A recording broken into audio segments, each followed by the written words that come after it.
Before we start this video, do like and subscribe to our channel and not miss on any updates. So students, if you are writing CA final May 24 examination, let me explain the chakra view or the trap which is laid by ICAI. Now, Institute has made 2 subjects self-paced online module, and they also said there is a relaxation. You don't need to write set A and set B before the examination. All good.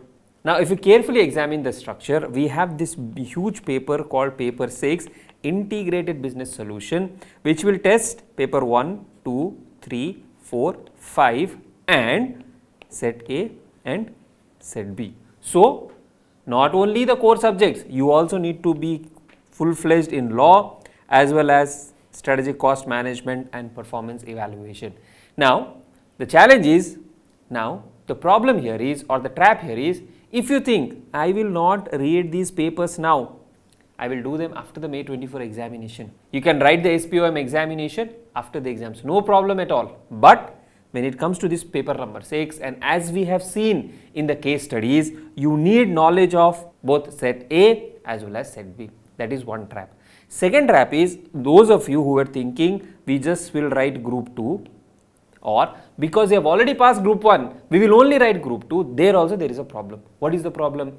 Again in this paper 6, you will be asked questions on FR, you will be asked questions on AFM, you will be asked questions on audit, you will be asked questions on law. Now when that happens, if you are writing only group 2, then also it becomes a challenge. Or if you are thinking I will write only group 1 and I will write group 2 in the subsequent attempt, there also when you write the subsequent attempt, you must be aware of all these papers including set A and set B. That is where this examination is going to be really tricky, because for those of you, if some of you have passed examinations of group 1 maybe a year back, and if you are writing group 2 now, who will remember? How will you remember what is given in SFM? How will you remember the concepts and formulae from SFM or AFM? How will you remember audit concepts? How will you remember amendments of law, sections of law? See, the other problem is we do not know how much is to be studied.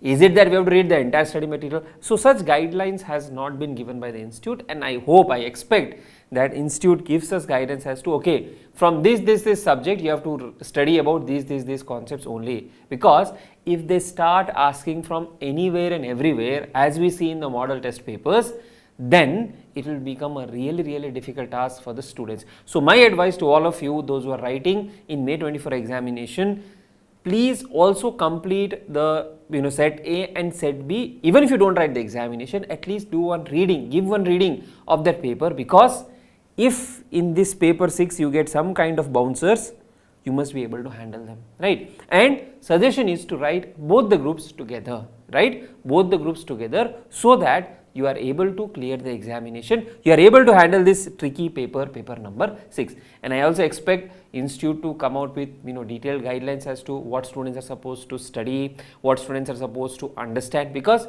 let me tell you, after the examination gets over, even if you ask me, after FR gets over, I will not even try to remember what was there in FR. And after 6 papers, if you ask me to recall what you learned in FR or AFM, it actually becomes really difficult. So that is where I see a challenge.